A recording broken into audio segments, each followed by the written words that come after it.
Oh, we got a spicy one today, and it's the racial divide. This is a lady, about a lady who they're trying to claim that she pretended that she was black and that she put on makeup and done her hair in a certain way and pretended she was black. And it seems to me very much like a lady who wanted to be black a lot and cared so deeply about black issues and rescued her black family and learned all about black culture and black heritage and really hated her white culture because it reminded her of her traumatized of her father and mother who traumatized her, that she some synapse went in her brain and she actually began to think she was black herself because every time black people took a dig in the mouth she felt just as one of them. But yeah, it's all. I think I just need to be. I just made us drink a bit of whiskey, because it's a fiery top race, sexuality and stuff. And I released the first video of this, and I'm still like, no, this is way too sketchy. I'm still like, I don't want the haters. I don't. The whole documentary is based on her getting hate mail. Letters through the post, all the racist media in America being all like, see, look, see, I knew there was something fishy about that Black Lives Matter, and you're like, no, it's not all Black Lives Matter, it's just her. And when you say there's something fishy about her, it's like it's clearly a mentally ill woman.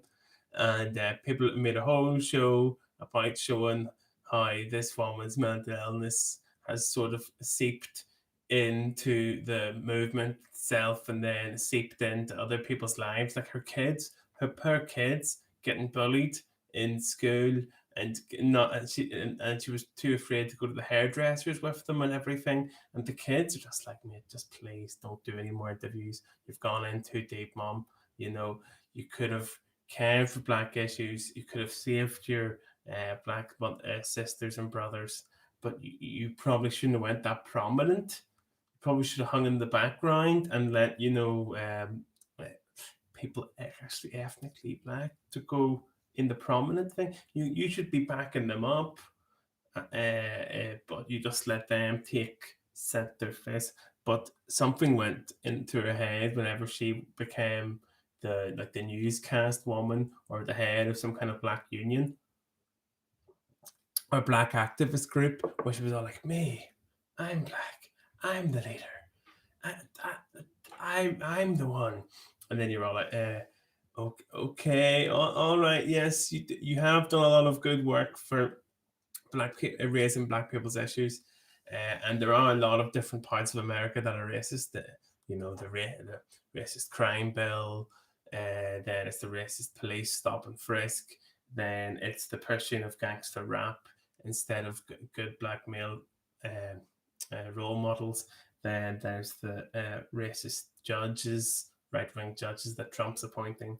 Then it's the what else have I been missing? So the anyway, but yes, there's a lot. Yes, and then just randomly getting shot up for no reason. So there's a lot of things that you could be very rightfully angry about. And every time I see it on the news, I'm rightfully angry and as well. But am I going to lead a Black Lives Matter group in Belfast? No, because I'm not black. Even though you may feel like you are, you're still like, no, this is gonna be bad for me. But she got in so deep, in fact, that she like it comes out in this that she faked hate mail. And then once you do the boy that cried wolf, then every other black person who actually is ethnically black gets hate mail and then says they're getting that people won't believe them because they think it's just another version of you. So she got in really deep. And they kept on making me think of that song 41. It's like, I'm in too deep and I'm trying to keep on ahead of myself instead of going under. She's all like, I know I'm already in too deep and people know I'm not black.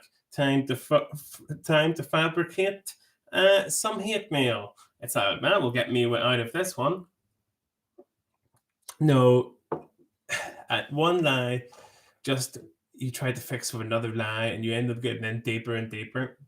But then this documentary wasn't even just all about her and her craziness. It was all about like her family who she came from, who adopted these black people, these poor innocent black people, that they took to, to Montana. And who the hell wants to go to Montana, which is like white as white cake.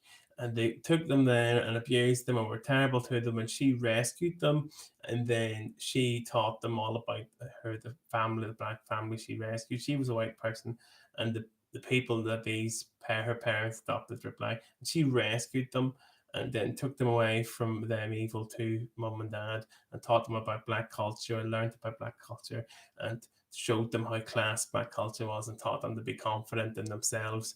And then so she learned all about black hairstyles and learned all about black studies in school. So then she's like a full-on black studies expert, and she can do the hair and everything. She's fully like in level 5. So she does know what she's on about, but is she actually black? But anyway, she did rescue black people and has black family and know black studies and where they came from and how they were abused and through slavery. And then, so she does know her stuff, but then does that make her black? This whole documentary, and it somehow managed to make a pivot to sexuality, which I'm not going to go down into. But they love to be like muddy the waters. Is it just like this? It's just like that. No, it's not just like that at all. But yeah, and there was a lot of white racist news, local news, people being all smug as fuck, finding out about finally. So we rumbled her. We knew she was mentally unstable. It's like, just because she's mentally unstable, does it mean that every other black person who's angry about your clear racism is mentally unstable? Just because you think that they're irate and mental, doesn't mean they're not wrong. They could be, you can have mental health problems and be totally right. So there's a lot of local news, and I feel really bad for the whole black community, because it's all the news and all the apparatus and the police and everything are set up pouncing on an issue like this, ready to make a documentary on it, and muddy the waters for clickbait, because it seems a lot of these issues get kept in circulation just for more clicks. Instagram, YouTube, Facebook feed off clicks. So the more you muddy the waters and the more you get people fighting against each other and showing you what they don't have in common, the rates or the clicks and the likes start firing up, and then YouTube and the billionaires get more money somehow. Somehow the billionaires that oppressed you somehow get more money out of you being angry about oppression. So yes, you end up feeling quite sorry for her and her family. Yeah, and you end up, it's actually a more interesting thing. It's about like layers of trauma. It's about like the trauma that was done to her by her weird Montana racist family, and then the trauma to her family having to deal with like the layers, the sort of in the sea, what you call them, the shock waves or the ripples of the trauma of what her family done to her, and then the next trauma of her pretending to be black. Then it shows you the family, the family dealing with that, and then the family's dealing with the added trouble of like the systematic trauma of being black in Spokane, Washington, which is a very white place.